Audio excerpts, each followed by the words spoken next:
нужно всем нам научиться, проявив терпение, энергосбережению. Дома, в школе, на работе, ферме, фабрике, заводе. Часто можем слышать речь, как энергию сберечь. И вопрос этот не праздник, в будний день и даже в праздник, как наряды часовых, трубы станций тепловых.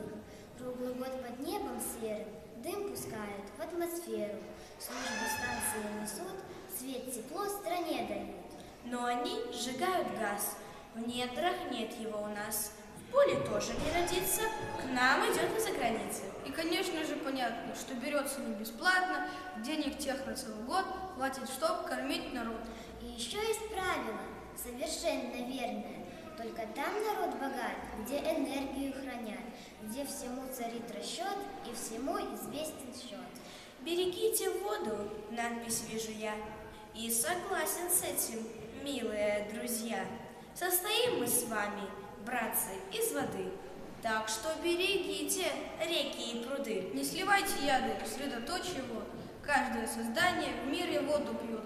Деревьям и травам без воды не жить. Этого условия нам не изменить. В космосе бездонном вертится Земля. Это океаны, горы и поля.